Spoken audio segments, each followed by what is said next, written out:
right. That's right. It's the BKBK podcast where sports and the culture collide and the New York Jets reign supreme. What's up, everybody? What up? Sports fans. My name is Brandon Phillips. I'm your host of the BKBK podcast. And to my left, I've got my man, Brian Taylor. Alrighty, and even farther left, like 3,000 miles left on the left coast of that. Left. I got my man, left. yeah, just about. I got my man, Captain Kyle McKenna, and unfortunately, Kerry, Mr. Idris Elba himself of the BKBK podcast, cannot make Hollywood. it. Yeah, Hollywood. Or is it Bollywood? I think it's more Bali. Might be Bali, right? Bollywood. Yeah. Let's do it. You know, yeah, man. So he couldn't be here, guys and girls, but he sends his love, and I'm sure he'll be texting us intermittently to give us his thoughts regarding this game. And what game are we talking about? We're talking about the Jets versus Giants, the Battle of New York. The battle of the basement? Yeah. The battle to see who lives in the basement? Yeah, well, you know what? That means you would have to include the Cincinnati Bengals and the Redskins. But for the battle of who lives in the basement in the city of New York, Sure. yes. Oh, absolutely. Of course. And that honor goes to the New York Giants. Hey, guys, It girls, does. the Jets won. Different energy here, right? Wow. Oh, man. Kyle, can you believe it? They responded to some adversity too, so they go back. They're up. They go back down. They come back up, and they stay up. So Yeah. pretty good. Some bad calls at the end too. I thought that fumble should have gotten us another touchdown. I knew they were gonna. I knew they weren't so- gonna give us that one. You know, his Yeah. arm was going forward, so no matter how it looked when it went forward, Yeah. that they weren't gonna call that a fumble. But I get you. Yeah. Yeah, and you know what it is? They take such pride. And listen, they're all professionals, and I understand it. But it's like, you know, they're going to call back their own play that you can't really see during the review process. It was definitely muddled. So it has to be, like, clear and present. Kind of like that movie, Clear and Present Danger. That's a bad one. I know. That's my corny Terrible. dad joke. Yeah, it was Terrible. bad. But you know what I'm saying? The way that it's set up though is that if you do challenge it and it's even close, that they're gonna go with what's on the field anyway. Yeah. So I didn't really disagree with either of the challenges. Mm-hmm. More so the second one than the first one, but why not? I mean, the first challenge was a waste of a challenge, in my opinion. Bad coaching. That was bad coaching. I mean, because there was no way that you could see the football where it was. It just was a bad. It was a bad play at that point in time. He shouldn't have really done it there. Because now you had to do it twice in a row. I would have challenged the second one. You know, who knows? You know, somebody else is looking at it. It was close enough. I wouldn't have, but you know. Yeah, I would have challenged the second one just in case. On the first look, on the first down, it looked like it was a bad spot. Because it looked like there was like a second surge that happened where where he pushed over the line. But you got to remember too, you were getting technical difficulties from CBS at the time where they weren't able to put the yellow line out for a while, and they were going back and forth. So you don't even know really whether the yellow line was in the right place or what have you, because you had about 15-20 minutes there where they were actually it was like back in the 90s when you didn't have the yellow line and you had to rely on your depth perception. But that really only skews our opinion, right? Because the people on the field can't see the yellow line, you know, from that perspective. So really, that has nothing to do with the coach making that call. And when we actually saw the replay ourselves, which is, you know, the only thing that they could see at that point too, it didn't look like he got past the yard to gain, at least in my opinion. Right. The only thing I would say is that they could have blown the whistle as far as forward progress was concerned. Yes. And so when they blew the whistle, maybe they had the opportunity to hear that, and maybe we didn't get the opportunity to hear that on our side. So don't get me wrong, I'm not really defending the challenge. I'm just saying I didn't really have that big of a problem with it at that point in the game. Yeah. But then the first thing I thought is, we're gonna wind up having to challenge something again. Right. And we're not going to have that challenge. And then it just so happens that it's 2 plays later. Consecutive plays. Overall, I just think that it was just, doing that twice in a row was bad coaching, bad game management coaching. And I think Gase, and I've said this from the beginning, that he needs to improve in that area just in general. But as far as penalties and stuff, this is the first game all season, just from me, watching it, that I felt like the refs made. I think the refs allowed them to play football, the most that I've seen out of all the games that the Jets have played, and just in the NFL period. I'm not watching all the games and everything, but I felt like the refs with their questioning or questionable penalty flags that they love to throw, that this one was the least amount or the least consequential, and it felt good to sit back and just watch a game. Sit back and watch a game, be 34-27, I believe that was the score, and not have such a huge impact with like a plethora of penalties, and they just let them play football, and this way you really got to see the better team win. And I actually think that the Jets played a better game than the Giants, I think that we held fast. And I think that we did a pretty good job, just against a team that's not that great either. But I thought that they did a pretty decent job. But it's tough. It's tough. Like, first of all, I felt like it was a entertaining game to watch. Exactly. From that perspective. And penalties throw that off. Oh, absolutely. It makes it absolutely. not, but sometimes, false starts and some of these other things have nothing to do with the refs. Right. Offsides, false starts, and that happens to be, on our resume a lot as 100%. Jets, Yeah. But what I say is an entertaining game. I felt like we had an excellent game plan, and this has been the pattern. On offense, excellent game plan. What was the third time in a row we scored a touchdown on our opening drive? Thank goodness. So we scripted it very well, came out there, executed. We went with tempo. We went with no huddle. And I was like, this is what I'm looking forward to seeing. There was some RPOs in there. There was some wide receiver screens that were called. Some things to keep the defense honest and a little off balance. And Darnold scores a running touchdown off of RPO. Yes. As well. Yeah. So we come down, we score another touchdown, and then we went into I don't know what I call the malaise. And it always happens with us. It's that it works so well, we went away from it. Mm-hmm. And so for the second and third quarter, it just seemed like we were playing a whole nother game.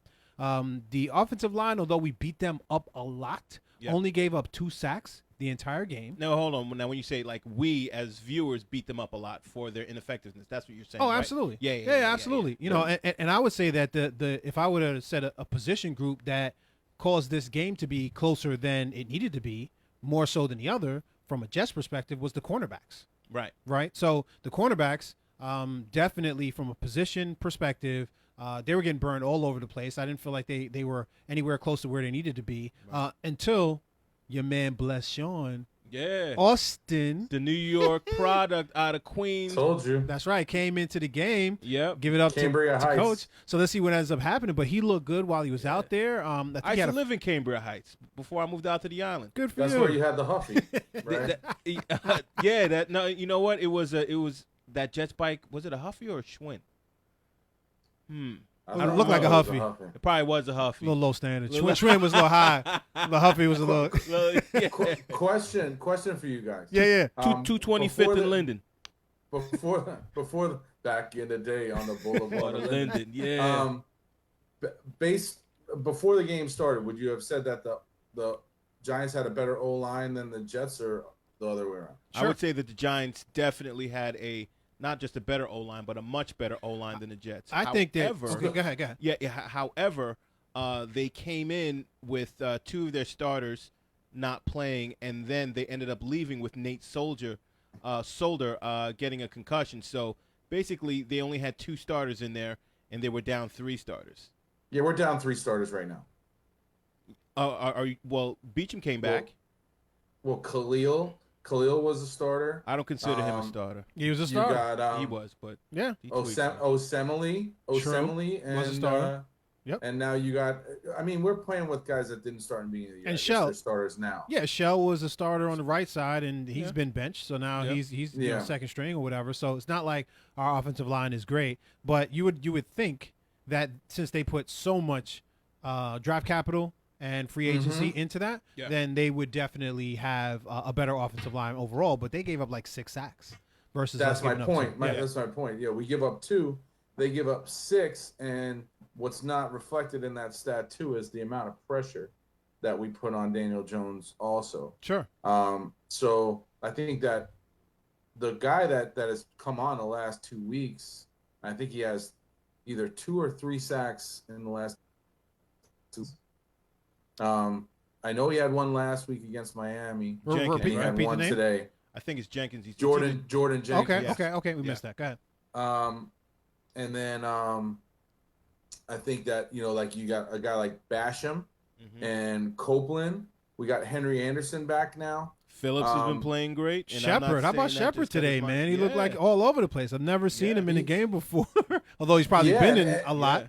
And he looked fantastic. Arguably our best D lineman of all the people we're talking about was playing for the Giants. And you know what? And he did not have a major impact. He's been playing like he plays like Leonard he played Williams today. Yeah, has exactly. Been playing like how he's been playing.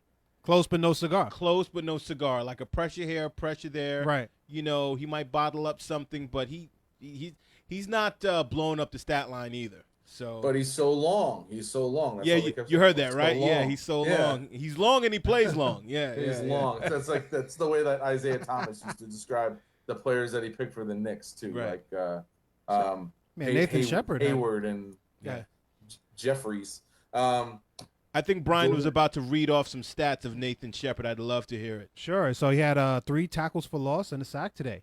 And he had another sack called back because of a penalty, too. Nice. So he could have thrown up 2 sacks. All on his 40th birthday. In fairness to him, I think it was 39. Yeah. I think it's 39th birthday. Yeah. The preamble. But what I would say is this: Jamal Adams, playing. Oh my goodness. Mentally, he was not in last week's game. Can we agree to that? Based on how he played today. I mean, the guy was all over the place. He's all over the place. He mushed Daniel Jones. He did. He mushed Daniel. He did. he punked him.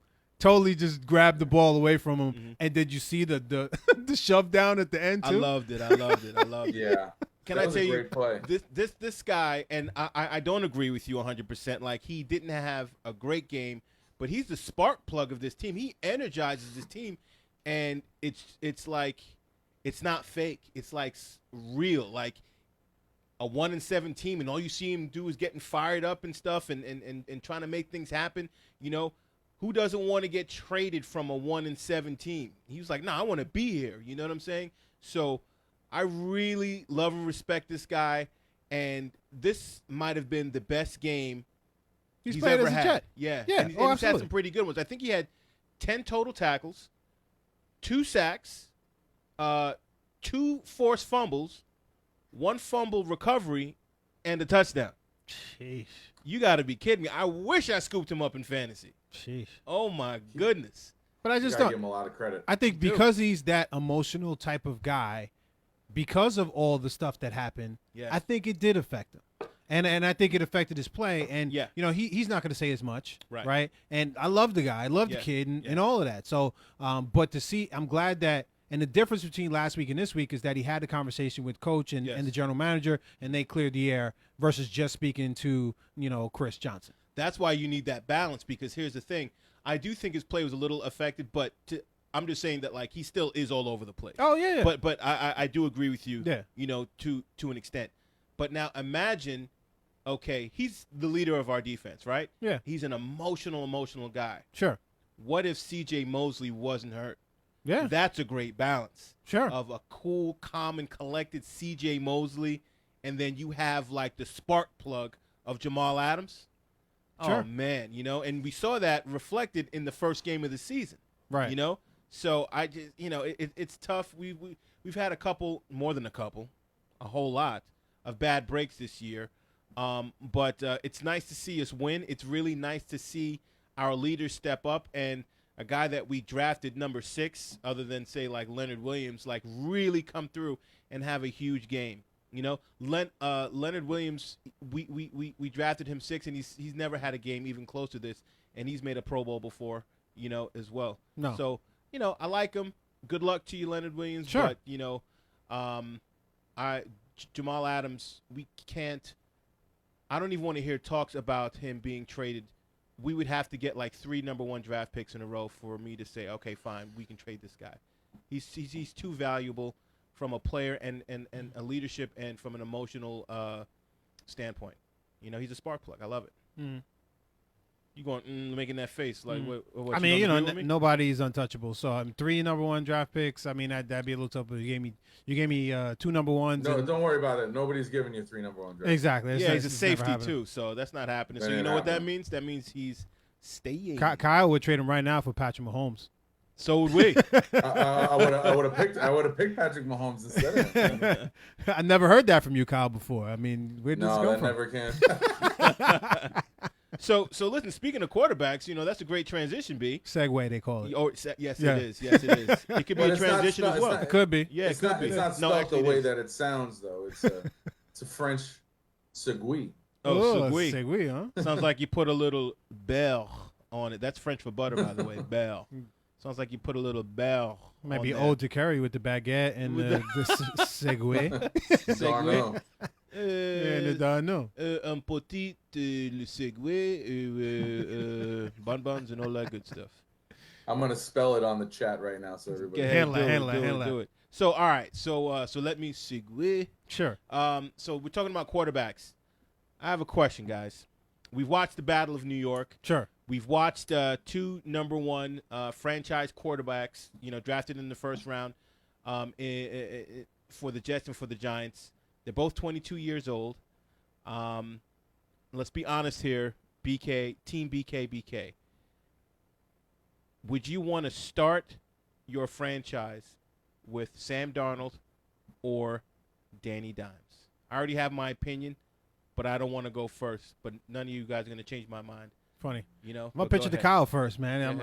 I'm going to go after him. He threw that slider at you, Kyle. Team Darnold. Seeing ghosts and all, I don't care. And pourquoi? I'm keeping it French. Well, you know what? I just watched when he gets into a rhythm, his ability to step up in the pocket and to throw on the run.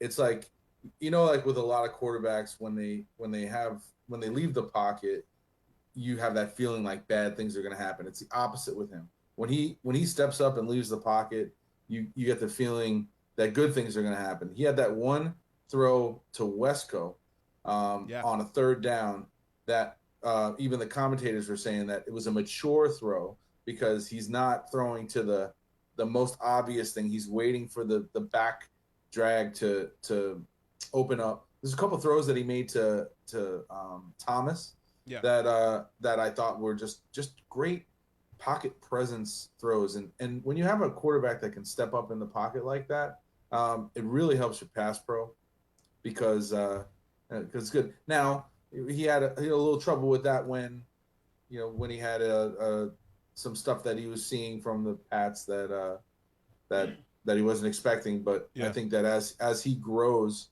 his arm strength, his pocket presence, he's a year ahead in his maturation from Daniel Jones. Don't you think that Daniel Jones has good that he throws well on the run as well? I think Daniel, and this is not me saying Daniel Jones is a bad quarterback. He's much better than I thought he'd be. Yeah, sure. But I would prefer to roll with Darnold going forward because I think that I also think that Daniel Jones has done it with Saquon Barkley in the backfield. Saquon was out the majority of the time that you're referring to, and when he came back, he's been a shell of himself. So just as an FYI. That's a good point. I haven't watched a whole lot of Giant games this year, but that's another thing with our D line today is that Saquon didn't do anything. Yeah. They tried to get him going, and I think he had like one catch out of the backfield was like the biggest thing that he did. But I think he only had 5 yards rushing. Better. I think Saquon only had like 5 yards rushing, and for someone of Saquon Barkley's stature, I mean, my goodness, that you really got to take your hat off for the Jets' front seven to be able to bottle them up like this for a full hour, a full 4 quarters of football, a bona fide star like that. You feel bad for the guys that own him as a fantasy player, similar to how me as a Todd Gurley guy kind of been struggling through the season. Like you expect a guy like that to be a day in, day out point getter fantasy wise. Yeah, Brian's got him too. How's Christian McCaffrey doing today? Because that's who I have. I think he's doing terribly. No. Next question. Next question. No.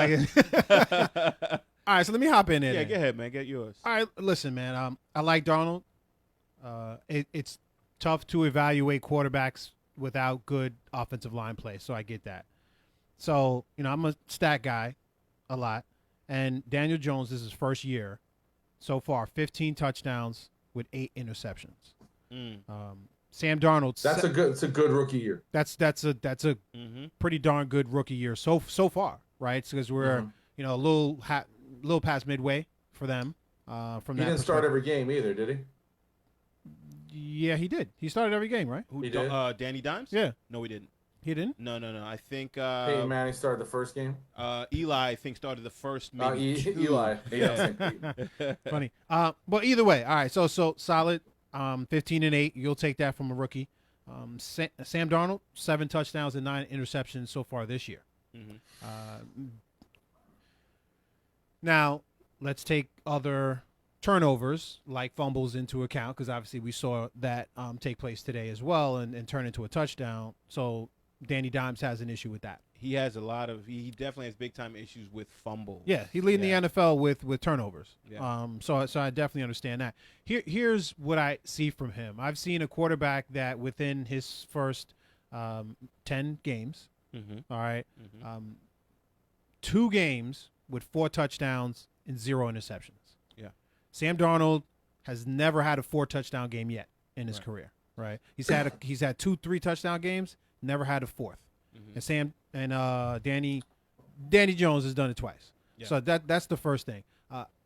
The offensive line for the Giants has, to me, been no better than the Jets' offensive line. So I think that's a push over the last couple of years, because they've been in the process of trying to rebuild, and it's still been. Well, we need to talk about it just this year because. Oh, yeah, that's right, because he wasn't there last year. He wasn't there last year. But I see him making a Slayton better. Right, going out there 2 touchdowns to Slayton, and here's the thing that let's call it all the rest a push and call it this. I feel like he took advantage of every opportunity to score points that he could, meaning that when the opportunity was there, the ball was there and it was accurate, and it enabled a run after catch or whatever the case may be, which ended up with the 4 touchdowns. Darnold had the flea flicker, that he overthrew. He just missed it. Yeah. Just missed it, right? Yeah. So therein lies the reason why at this point in time, if you're causing me gun to the head, make a decision, I would say Danny Dimes is the quarterback for me, at least at this point, because when you have the opportunity, and you don't get a lot of those during an NFL game, right? The flea flicker's there. Like we've been crying up and down, like some originality, do something different, blah, blah, blah. And that was the play. Yeah. That's a touchdown at that point in time that changes the momentum of the game. Yeah. For me, or puts the nail in the coffin, because we were ahead by a good amount at that point in time. Yeah. So that's for me. All of the other stuff to me is a push as far as talent, this, that, and the third. I just think that, man, if you have the opportunity to take advantage, you have to really take advantage. And I don't think I've seen Darnold too many times not take advantage of those opportunities, and then you see the touchdowns, the interceptions. You can clean up the fumbles, the interceptions. That's decision making. Good points. I think you can definitely clean up the interceptions because that's decision making as well. Now, if I had to pick between Danny Dimes and Sam I Am, I'm going with Sam I Am. I think we have a worse O-line than the Giants, even with the replacement players that the Giants were playing with today. I think that the Giants offensively are better coached. I think that they have a better offensive scheme or setup than the New York Jets. And the positives about Sam Darnold, I think that he fumbles less and throws more interceptions, or is prone to throwing more interceptions. But I think that you can clean up as well. I think that his ball placement is better than Danny Dimes. I think he throws a better ball than Danny Dimes. I think he throws a better ball on the run, but not by much. But my thing is, I think his pocket presence is better than Danny Dimes, and that is why, Danny Dimes tends to get hit and then fumble. Like pocket presence isn't just about losing the ball. I'm sorry, it's not just about being able to evade a tackler, run out of the pocket. It's about like when you know that you're going to get hit, you hold on to that ball.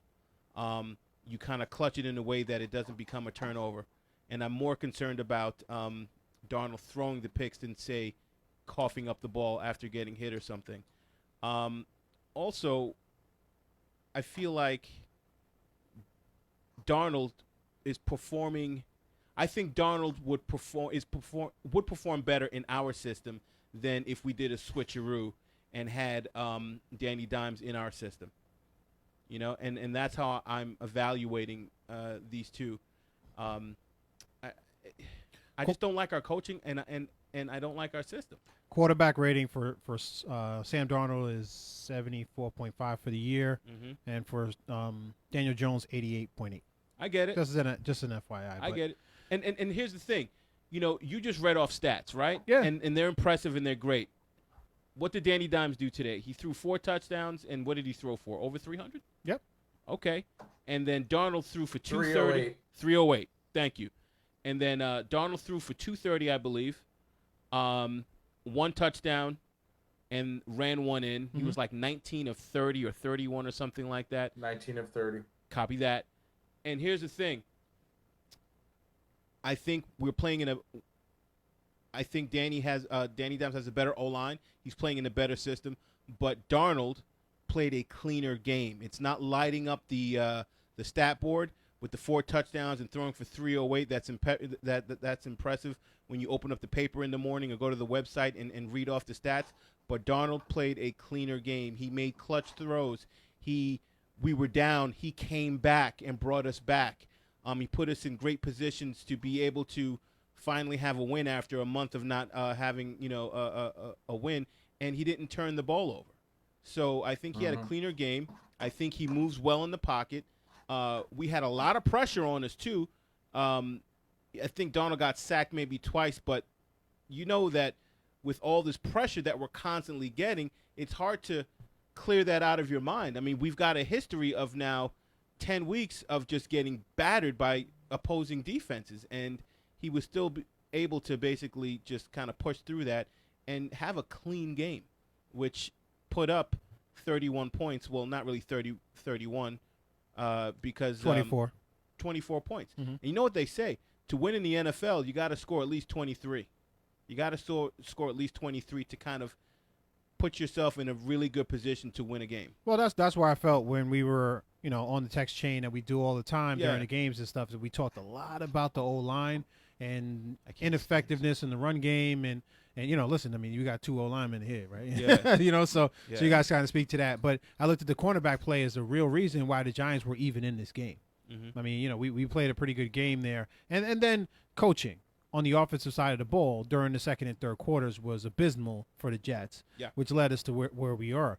To me, I don't understand it. If you have up tempo, and listen, Kyle, please chime in. If you have, but you're going up tempo and you're going no huddle, can you do that for an entire game? Why do you script, 15 plays or whatever it is? And that's what seems is our MO. We script the 15 plays, and then after the 15 plays, we struggle. We go off a cliff. It falls off. We have no idea what we're doing. And if this works so well in the 15 plays, and you're going no huddle, and you're going up tempo, why stop? Why not go the entire game doing it? So full disclosure, I didn't see the first quarter. I came in the second quarter from what I was doing this morning. But usually when you game plan, going back to Bill Walsh, who's the first person who scripted, you'll script 12, 15 plays, and then that will be your base for what you run the rest of the game. Like, how did those things look? And then what are you getting as compared to what you expected? So if what you're saying is correct, that they came out and they had a lot of success on the first drive based on what they were getting, I don't see why you go away from that. Can you go up tempo the whole game? You have different situations from within the game, like where you are in the quarter and stuff like that. If you are built for it, you can go most of the game up tempo. The only thing is sometimes you put your defense in a little bit of a grind if you're not scoring touchdowns. And we scored 2 touchdowns in the first 2 drives, so I think that's where we ended up with the 15 plays, 20 plays, whatever it was. And then after that, it was like we were huddling up and allowing the defense to dictate things during the second and third quarter, as opposed to us dictating it in the first quarter. Well, we were huddling up because we jumped out to an early lead, a 14-0 lead, and what good teams with good offensive lines do, when you jump out to a lead, you try to maintain that lead by grinding it out with the running game with your offensive line or doing, say like short passes, play action passes. And since our O-line is pretty much terrible, we were not as effective. And then we had to revert back to just dropping back, to our 5 and 7 step drops to try to make something happen. Well, I think contrary to that, we played a pretty even game even when we were scoring. It was 50-50 run pass. Yes. Right during that period of time. It's not about 50. Well, I understand what you're saying, 50-50 run pass. But what was more effective, the pass or the run? Look at Le'Veon Bell. We weren't very effective running the ball. Exactly. Right. Look at Le'Veon Bell's numbers. Look at Bilal Powell's numbers. The one who averaged the most per carry was Sam Darnold, and one of them was that touchdown run. Right. It's like our offensive line is really, really holding us back. And like I say all the time, from week 1 and in our group BKBK text, that is priority number 1. We have our quarterback. We have our franchise quarterback. Priority number 1 is addressing this offensive line, and it's self-evident as far as seeing what can really hold a team back. And we're seeing ourselves being held back by the ineffective play of our offensive line. It is absolutely terrible. We cannot run. How the heck can an all-world running back like Le'Veon Bell, he hasn't had a 100-yard game yet. Like, you got to be kidding me. He didn't even have 100 all-purpose. I know. He had like 70 yards all-purpose. He's too good. And the thing is, and I even said it in the text, we can't even properly execute a screen with the guards pulling out and blocking downfield. The offensive line is just not good. I think I like maybe one of our offensive linemen. Who's and that? It's Alex Lewis. Mm-hmm. And that's it. Mm-hmm. Everybody else can go. I Bounce. actually think Jonathan Harris has been doing better this year than you'd in years past. It's comparable He's not to a starter though. Right, what Khalil is doing. I mean, so that's what we're comparing him to, right? Yeah. So we're comparing him actually in 2 instances, because last year he replaced the starter last year and then stabilized it, and he's doing the same thing this year. Got replaced, and then he ended up, this guy can't cut it, so go back in there and do what you do. But it's still replacement level type of player. It's not somebody who's an all-star level type player, or even like a 80% on Pro Football Focus, kind of deal, Yeah. But listen, guys, I'm all in. Go ahead. Kerry is chiming in on the Facebook feed. What's he talking about? He's on Team Darnold. Points out the fact that Darnold came in with the reputation of having a ball security problem, kind of like Daniel Jones has right now with the fumbles. Corrected it, and he's going to correct the interception thing. That's what he says. Well, he's you know what? Smart not to. Well, you know what helps you be proclaimed as being smart? Coaching. So Adam Gase, who I don't like, he needs to coach him up in that, as far as being able to take care of the ball and to see down the field and to be able to throw less picks. And I'm not sure if Adam Gase is the coach that's going to be effectively able to do that. I don't know. I mean, the kid has 15 touchdown passes in 10 games. And Darnold has like 22 or 23 in the amount of games that he's played with us. Mm-hmm. That's where I'm like, are we talking about just potential, or are we talking about what we've seen so far, body of work? I'm saying, basically, with that body of work and the potential, and you put it all together, who would you want to start your own Brian Taylor franchise with? That's basically what I'm saying. All right. And for me, it still remains, Team Brandon Phillips will be Sam Darnold. I just see more upside with him. But I see upside in with Danny Dimes. Hey, listen, upside is potential and all of that. I get it. 24 touchdowns in, and I can go back to how many games versus 15 touchdowns in 10 games. I just, that's kind of where I'm at with it. And it's tough for me to not look at that overall in the grand scheme of things. I mean, Darnold has looked good for a stretch of last year and 2 games this year. This game, yes, and and the game that he won Offensive Player of the Week right. against the Cowboys. Correct. Yeah. So, no, I totally get it, and that's his body of work thus far, and then just watching his mechanics and things like that. What is coachable versus kind of what is just innate, and you're not going to be able to coach too much. For instance, like the ball that he throws a beautiful ball, Sam Darnold. And he throws a beautiful ball on the run. And you really can't coach that. And now what you have to do, Darnold, is not fall into the trap of when your line keeps allowing you to get beat up and beat up and beat up, and you finally, get out of the pocket, but you think you're going to get nailed again, and then you throw a bad pass. And that's why everyone's making fun of him about seeing ghosts. That's a reflection of the terrible job that the O-line has been doing. So, and that's why I think that the Giants O-line that Danny Dimes has experienced I don't think that they're nearly as bad as the New York Jets O-line. So I think we're working under a different set of circumstances, and I think that Daniel Jones wouldn't perform as well as Sam Darnold is with the Jets if he were on the Jets.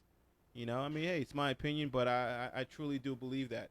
And I don't think we're not at a loss by having Sam Darnold on our team. We just need to complement him with better players, and I want to get rid of hey, Adam Gase, congrats on the win, but I still want to get rid of you. I really do. I mean, bags back? Yeah. Who was it that said it on the text the other day? Like, who is going to want to coach here if you're only giving people less than a season before you want to ship them out? And so I'm gonna dissent with you on that right now, not because I think Adam Gase is the best thing since sliced bread, but because I think that we gotta give something a chance here, especially with Joe Douglas in the roster. Like, I don't think Joe Douglas is an offensive lineman too. Yeah, he's gonna go out and get some offensive linemen. He's gonna get some cheap labor, like Kerry likes to say, in some draft picks, some undrafted free agents. Yep. We'll have a totally different look to our O-line next year. There's nobody that's like on a long-term contract. Well, we'll trade Osemele for Trent Williams, and then neither of us will pay anybody. Well, he's cut. They cut him, so it's not even about trading him. He's gone. I think it's no. I'm just saying that they both have similar like injury settlement gripe things going on that the players union are going to get into. Yeah, Luke Falk too. Yeah, well, those are all interesting business side of things type of questions. But I think that you have Jamal Adams, you have Sam Darnold. You build around that. You also have Quentin Williams, CJ Mosley. You have Jamison Crowder. You have Le'Veon Bell. Yeah. You have people on this team. You just got to put the people around them. Yes. Robbie Anderson he's not good. Robbie Anderson he's a one-trick pony as far as, what he does. He comes out of the stat line with the one catch today. Every receiver that we sign additionally comes out and kind of outplays Robbie. So I mean, we may have missed an opportunity to get something for him by the trade deadline. I don't think it would have really hurt our team if we had traded him. Right. In hindsight, and I don't think he's bad. I don't think he's a bad guy. I think he's been on best behavior since all of his incidents, and it seems as though his incidents may have been blown out of proportion by the people that accused him of things. I don't want to go crazy on that side of things, but I just don't think he's our fourth receiver right now, technically. When Herndon is fully functional. Well, I think he's the one receiver that is affected most by the fact that we don't have a great offensive line. Exactly. Right, because if you can't protect, then you can't allow for those Throw deep. the double moves and whatever else that would allow him to Yeah. actually shine during a game. So I think it's a little bit unfair there. But the question is, do you re-sign him next year? And if you do, by how much? How much do you pay for something like that or somebody like that? And if he's getting offers out there, and it's upper tier of wide receivers, you let him walk. Yeah. But I think, listen, yeah, I don't think he's gonna. Yeah, listen, if it's like, hey, it's $5 million or something that's reasonable and something, I think you bring the guy back. But I think you have next year. And we should remember. I'm sorry to interrupt you, Pete, but we should remember how well he played when we did have a pretty good O-line. Remember, he had I think he might have had 9 touchdowns, and he was even trying to get people to vote for him for the Pro Bowl. For the Pro Bowl. Yeah. And I think his main issue is he's a horse in a gazelle body. Mm-hmm. He is not a quick twitch kind of a guy.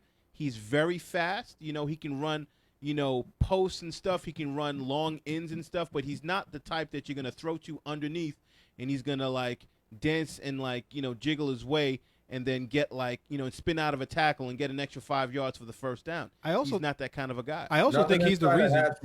No, No, but I also think, and what we're also missing is that he's one of the reasons why Thomas and Crowder are open in the middle. Right, because you gotta commit a safety to him, right? You gotta commit a safety to him, so that's opening up the middle. So that's why Thomas and Crowder are running free in the middle. There is because you have to have somebody like him on the outside. If you respect nobody going deep, then you sinks the defense in, and then you can jump all of these routes underneath. So I mean, everything kind of works together. Totally.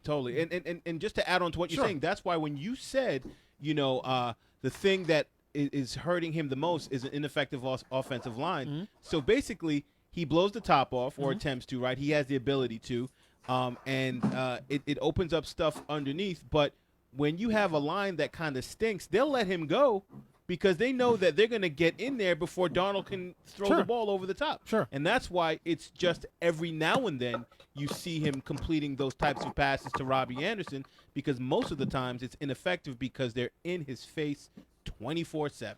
And this is why I keep saying, Pete, you absolutely have to address the offensive line. It is imperative. It's not the sexiest position or unit on a football team, but it is paramount. It is so incredibly important to have a good offensive line. They're your line of defense for your quarterback. They're your line of defense for your entire offense. If you can't run block, Le'Veon Bell is over there looking like, I don't know who. I'm trying to be funny here. He's not even sweating. Right. He's not even sweating at the end of the day. He's not even His jersey's sweating. not even dirty. It's his just eye black's not even running down. No, not at all. It's ridiculous.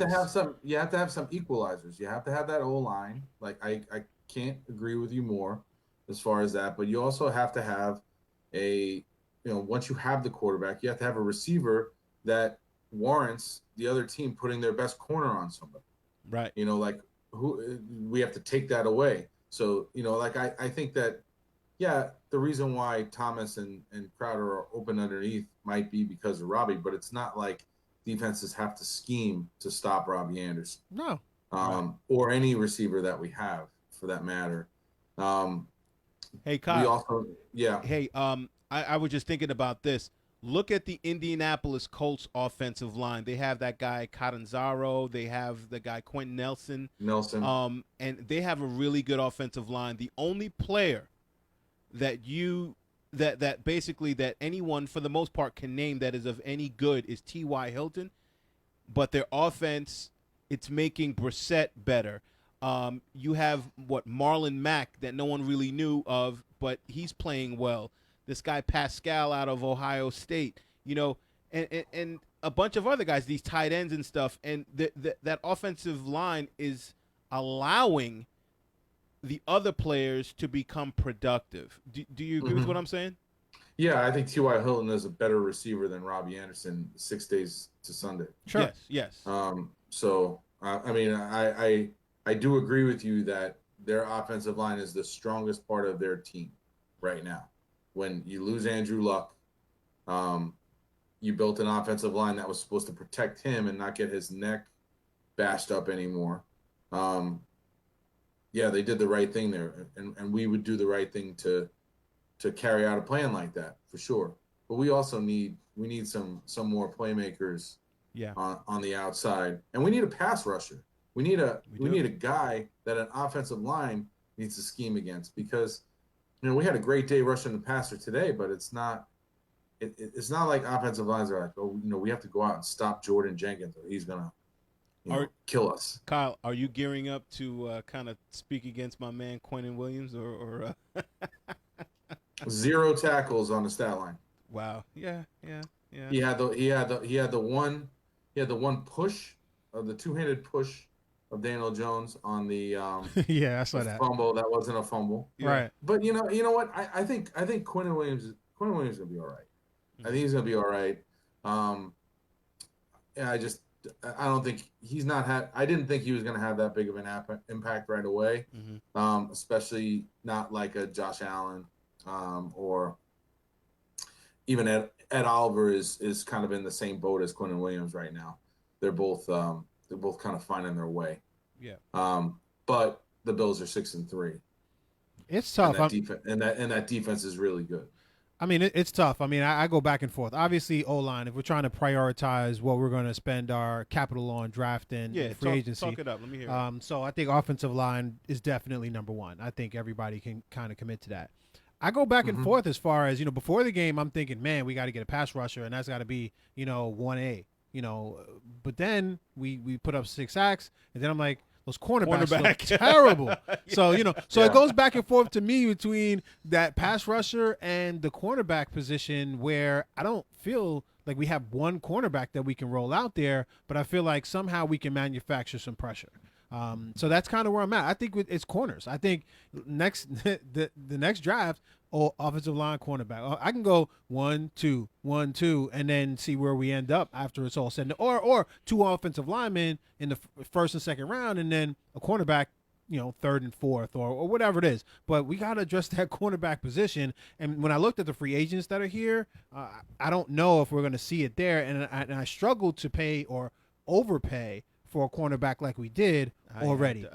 I would rather overpay for an edge rusher, because think about it. But they don't come. But the problem is they don't come available. True. Right. I mean that's the problem. Yeah. And neither do cornerbacks. It's tough. Like they're both highly valuable positions. Sure. If you have, a great edge rusher and a great cornerback. But if you think about it, great edge rushers can make cornerbacks better. I don't think that great cornerbacks necessarily have the potential to make edge rushers better. So if I had to pick, I'm going to go with the edge rusher, because you can do more. I'm with you. You can do more things. You can cause that fumble, and then no one knows where the ball is, and all of a sudden somebody picks it up and we get a TD. You can bat that ball. You can make that other quarterback see ghosts. Sorry, Sam Darnold. You know what I'm saying?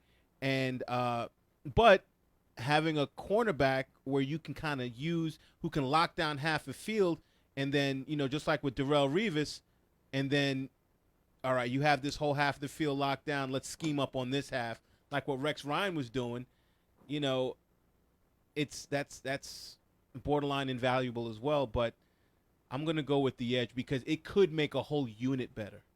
You know what I'm looking at? I'm looking at Lattimore and what he did and his impact with the Saints.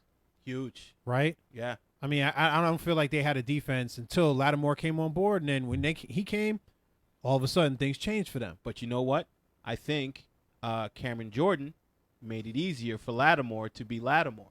Cameron Jordan, he is a great defensive end. He's going to be a Pro Bowler, and I think he is maybe 2nd or 3rd in the league in sacks. And he plays for the New Orleans Saints, So, and he plays defensive end he's a hand in the dirt defensive end, like a 4-3 defensive end guy. But, in a 4-3, you use your defensive ends as that quote-unquote edge, Right.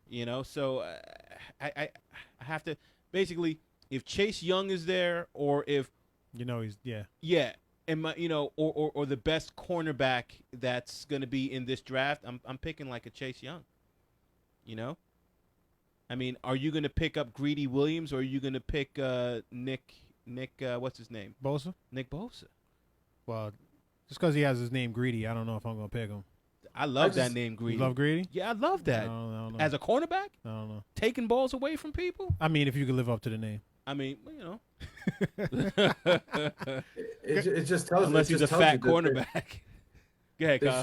They should have taken Josh Allen this year, and we would never be having the conversation. Come on, Kyle, man. You're killing me right now. You're killing me, Petey. But I'm with you. You know it. We got to get Kyle McKenna in this war room over here for the Jets. Because I just don't understand how you set yourself up with all these defensive end types, but you never really actually get what you want. Mm-hmm. And then you can't even speak to it. It's not like we have like a awesome defensive line. Right. We've been drafting defensive linemen since the 80s. Oh my God. Right? And so at this point, you feel like we should have like the Ravens defensive line from whatever year they won the Super Bowl. We end up getting rid of them. Right? I don't feel like we spent all this draft capital for like decades, and they're still like, they're okay. I mean, we can stop the run, but that's not what you want. I know. Right? You want to be able to stop the run, get at the quarterback, and all of that with 4 people. We can't do it with 4 people. John Abraham was on the Jets a really long time ago. And so was Sean Ellis. Right. And they had Sean Ellis and John Abraham come in the league at the same time. Mm-hmm. And that we had a pass rush. We had an inside and an outside pass rush. There you go. And since then it's been all blitz oriented. Wherever we did it, and not that effective. Yeah. We're gonna go tweak me, peek me. Yeah, but before we go to tweak me, peek me, I just want to shout out to some of our listeners and watchers and viewers, actually. Watchers and viewers, Just want to shout out to Mary Curtin Nowinski. I used to work with her at TGI Fridays. So when I was working at TGI Fridays, that put me through New York Film Academy, film school. Got that Jack Daniels sauce on those wings. Yeah, the Jack Daniels on those wings, you know that was good. We got Timmy Peckett watching us right now, old high school football buddy. Timmy Peckett, how you doing, man? What up, Peckett? Who else do we have? Kerry couldn't be with us, but he's on watching. Al Knight, I'm sure he's watching. He probably can't chime in, but I know he's watching. He's with his family having dinner, so he wasn't sure if he'd be able to break away, so just want to just say hi to the Sobel family. What up, Al? Yeah, man. And we got a few others watching, so keep watching because we're going to go to our next segment, which is the Tweak Me, Peek Me segment. This is where we talk about what we like and what we kind of don't like about what we just saw today with the Jets or versus just in Giants. general, too. Or just in general. Yeah, absolutely. Just in general. It could be like whatever. Cultural, sports, whatever. All right? Let's go. Cue it up, B. Get your dance on. Here we go. We're going to you, Kyle. Go ahead, B. Go, B.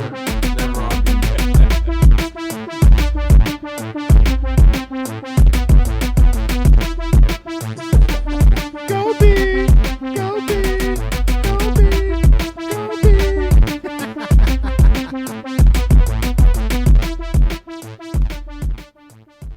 Oh, it's just coming up through Facebook right now. Yeah, just coming up, huh? Nice. Hey, before we get into Tweak Me, Peek Me, I just want to say one other thing. Hi, Bomani Jones. Hi. Hi. Okay. Sounds then, weird. There we go. Yes. Now that we've done that. I love Bomani. Bomani's awesome. I love him. I just had to just say, hi, Bomani Jones. Hi. Yeah, that's I just sounds like an inside joke. Somewhat. So yeah, everybody. So this is Tweak Me, Peek Me. You guys know what it's all about.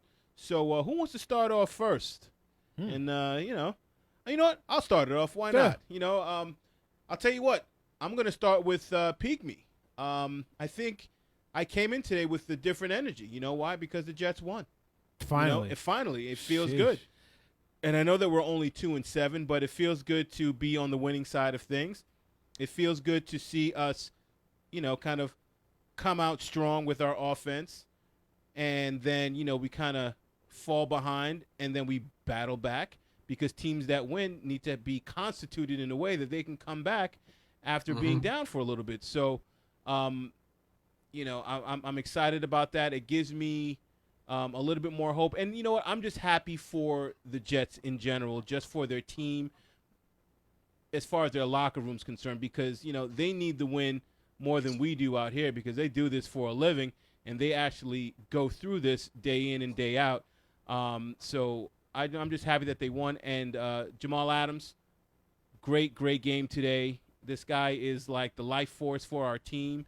He's the spark plug, and I loved the way he played today, and he energized the whole fan base and everything. And I'm just glad that we played at home. Of course, either way it's going to be at home, but at least Jets fans can see it up close and personal. A tremendous game by Jamal Adams. So I just thought it was just a good win for us. And you know who we play next? Because this could be a catalyst just for, maybe some more wins. We play the Washington Redskins next week in D.C. And it's a team that is definitely beatable. And I just hope that we can kind of build off of this, not get gassed, because we've beaten the Dallas Cowboys, who are a good team, but we lost to the Miami Dolphins last week. So let's not get exactly. So let's not get gassed. We'll take it day by day, have a great week of practice, and hopefully we can kind of get 2 wins in a row. That will be the first time all season. So that'll be great. So that is my peak me. And then my tweak me, you know what? I still want Adam Gase gone. I don't think he coached that great of a game, as evidenced by the 2 challenges that he did in a row. I think that could have cost us. And I don't like our offensive philosophy. I don't like the fact that we don't use a blocker in the backfield ever. No fullback, no tight end to kind of be that lead blocker. I feel like we don't do any toss sweeps or anything to utilize Le'Veon Bell's natural skill set.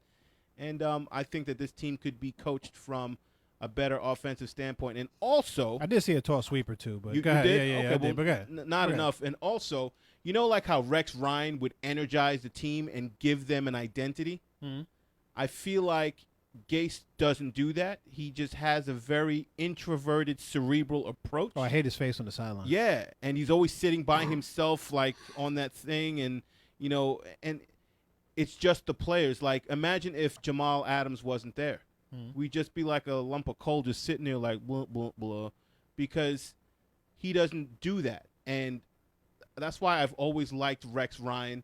He gave us that identity, and it galvanizes the team and makes you want to play football whether you're good or not so good, Sure. So play above yourself. Yeah, man, you play above yourself. So that's what I have to say for Tweak Me, Peak Me. Can I go? Absolutely. It tweaks me that you want to fire a coach in the middle of a season in his first year. And I'm not really that tweaked after today for the most part, because it was kind of a feel good day. But I was a little tweaked by the fact that Adam Gase gave the challenge flag, the second challenge flag to Logan's. I saw that. That kind of annoyed me too. I was like, what? Why are you giving it to him? Just throw the flag. Yeah, throw dude. the flag, man. But yeah, I really think that we need a roster with a general manager and a head coach's stamp on it before we actually judge the front office and coach together. Because I think that Joe Douglas was Gase's choice as the GM. I think that we need a little bit more of a track record. I don't know if I'm going to disagree with you, a year from now. Yeah. But this roster is flawed. It's been flawed. And nothing's changed since he was hired, really, except for a couple of things here. I'm slightly tweaked that we have Braxton Berrios on the team. Me too. And we gave up Greg Dortch, where I think because Braxton Berrios gives no contribution on offense whatsoever. 0. All he does is return kicks, and he's not even returning them. Well, yeah, he has like a 6-7 yarder every once in a while. That's about it, though. That's whack. I mean, he doesn't really fumble the ball or anything like that. Right. I don't have a problem with that. I just think that your equity and an investment in Greg Dortch could have paid more dividends in the long run. Sure. Especially with a guy like Hines Ward on staff. Sure. Developing slots and stuff like that. So those are my tweaks. I'm really piqued by the fact that the Jets defense had all those sacks. I like the get off that the D line had today was different than you've seen it. Maybe they saw like a wounded animal on the other side with the Giants O line, but I could think about a couple of games in which we had like half of that pass rush. We might have won 2 more games. And Jordan Jenkins has 3 sacks in 2 games to bring his total to 5. This is a guy that could get, to maybe 10 sacks by the time the year's up. Mm-hmm. Yeah, that's great. And that's actually a lot better. That's a consistent player. And you put somebody else on the other side with him. Like, let's say that you had Josh Allen this year and you had Jordan Jenkins on the other side. Kyle, you're killing me. Yeah. You're killing me. I hear think, you, though. I'm with you. Yeah, I think that we make Jordan Jenkins into a heck of a player if we put somebody on the other side of him that's better than him. That's how I feel about Robbie Anderson. But yeah, go ahead, brother. Yeah, but I just think Robbie Anderson is like Demaryius Thomas. I wouldn't mind keeping him past this year. Sure. I don't think he's too bad. But I think we need a more of a playmaker. Yeah. Like somebody who's going to take the number 1 corner on the other team to task every time we play. As a free agent next year is Emmanuel Sanders. Just to kind of throw it out there. Right. I think he would be a good look, or to replace.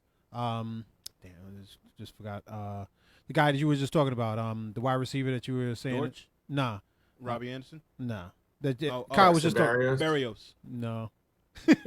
No, the wide receiver that you were just talking about, Kyle. Demaryius Thomas. Yeah, exactly. Oh, okay. You replace him with Sanders or what have you. I mean, I think that would be an upgrade there. Not that Thomas is doing a good job, so I'm not trying to say that I wouldn't re-sign him, but Sanders would definitely be an upgrade there too. Yeah. Mm-hmm. And I think they're around the same age, so it's Yeah, it's a push there. Yeah. Go ahead, I just I like seeing Darnold being able to step up into the pocket and throw those balls on a run, like I was saying yesterday. That definitely piques me.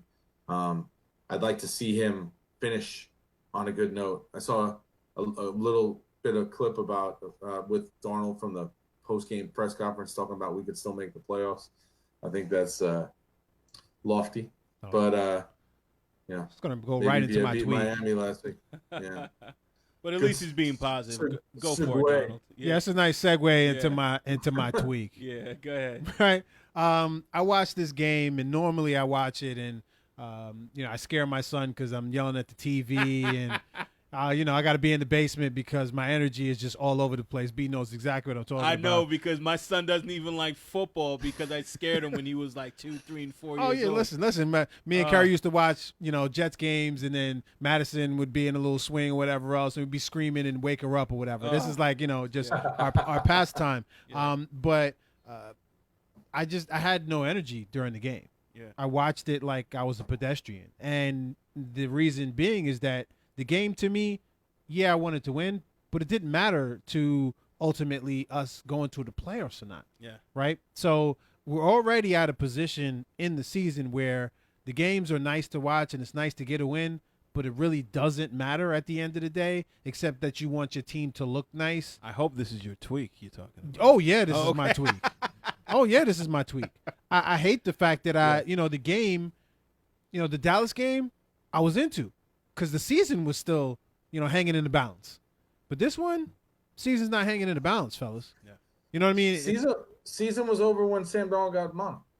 But we didn't know. We didn't all realize that yet, right? We didn't realize that Gase was going to go in the tank, right? That he was really going to give up on those games until he had his quarterback back. We didn't realize that he really was only going to script 15 plays and take the rest of the game off. I don't think he gave up on anything. I just don't think he's a good coach. No, I think he gave up. I think he gave up. I think he was like, second. I mean, and Kyle, we've had multiple conversations around that too. But I just, again, my tweak is that at this point in time, the games are nice to watch, but they really don't mean anything to me, as far as us being in playoff contention, we're not mathematically eliminated, but for all intents and purposes, we're not going to win, 7 games in a row to end the season. Mathematically, we're over here studying our 120 right now. We're already talking about the draft.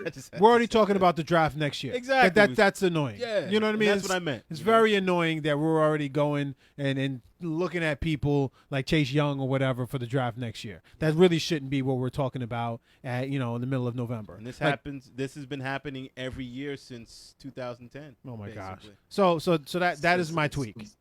That is sincerely my tweak. So as far as my peak is concerned, got a couple. First of all, beating the Dallas Mavericks.